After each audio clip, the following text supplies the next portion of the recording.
Monsieur le Président, Madame la Ministre, Messieurs les rapporteurs, chers collègues, la guerre en Ukraine et ses conséquences géopolitiques et économiques ont bouleversé les circuits d'approvisionnement des produits énergétiques fossiles, rappelant la dépendance de notre économie et de nos modes de vie aux énergies importées. Cette situation constitue un nouveau paradigme dont il nous faut prendre acte. Dans ce contexte, le gouvernement a présenté ce projet de loi ayant vocation à répondre rapidement et efficacement aux défis énergétiques que nous aurons à relever dans les années à venir. C'est un signal politique fort.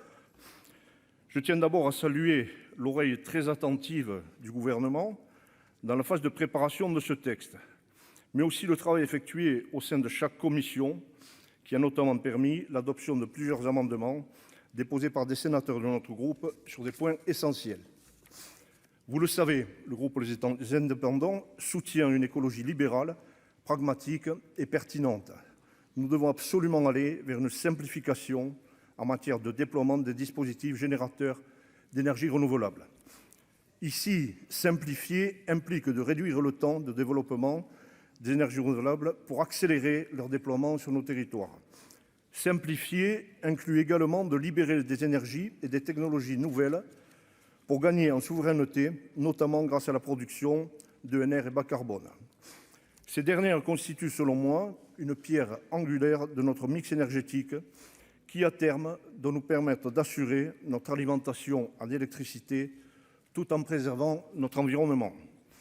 Par ailleurs, si le projet de loi actuel couvre un large spectre de solutions énergétiques, il a dû être complété afin d'y inclure l'hydrogène, la géothermie ou l'agrivoltaïsme. En effet, il me semble essentiel que l'agrivoltaïsme puisse figurer dans ce texte. Au sein de sa niche parlementaire du 20 octobre dernier, le groupe Les Indépendants a porté et fait adopter une proposition de loi visant à encadrer le développement de cette pratique. Ces mesures ont pu être insérées dans le texte dès l'examen en commission. J'en profite pour remercier les auteurs des différents amendements déposés.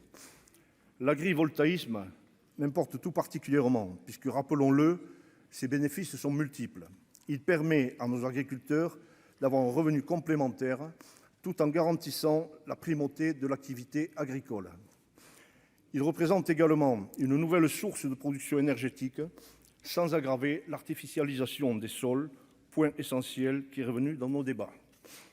Certes, je viens d'évoquer des avancées tout à fait notables, pour autant le travail doit se poursuivre. Je suis convaincu que nous devons penser nos transitions dans une architecture plus large. C'est pourquoi les autres textes annoncés dès le début de l'année prochaine me semblent indispensables afin de poursuivre nos objectifs vers davantage d'indépendance énergétique.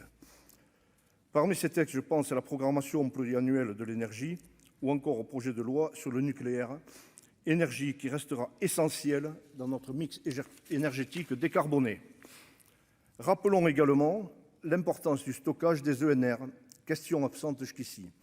Le stockage de ces énergies, dites intermittentes, présente un potentiel important, notamment grâce à la technique du power to gas qui, pour le dire plus simplement, tient à transformer les ENR en hydrogène. Une dernière problématique me tient à cœur. Il s'agit de la place des collectivités locales et des élus locaux dans le développement des ENR. Je suis convaincu du rôle qu'ils ont à jouer en la matière, mais je crois aussi à l'importance de trouver un équilibre juste entre un droit de veto qui leur serait octroyé pour l'installation de projets ENR et l'impératif de développement des énergies renouvelables et bas carbone. La question peut paraître clivante, mais nos besoins énergétiques immédiats sont une réalité et ne peuvent souffrir d'un droit de blocage qui serait souvent arbitraire. De même, je ne suis pas du tout persuadé que l'octroi des autorisations en matière de dispositifs d'énergie renouvelable aux seuls maires serait leur rendre service. Ils se retrouveraient dans tous les cas seuls, sous une trop forte pression, voire le communiqué national de l'AMRF. À travers ce texte, nous devons privilégier le sens de l'intérêt collectif et mettre de côté les intérêts politiques partisans. En matière d'énergie renouvelable, le meilleur reste à venir, je pense. Je pense par exemple au projet d'Airbus Defence and Space toulousain, SolarBeam, centrale photovoltaïque spatiale qui pourra alimenter les avions en vol par faisceau. Notre indépendance énergétique dépendra également de notre audace, de notre ambition et des futurs progrès technologiques. Notre groupe Les Indépendants votera en faveur de ce projet de loi pour soutenir l'effort commun vers une transition durable et vers davantage de souveraineté énergétique. Merci.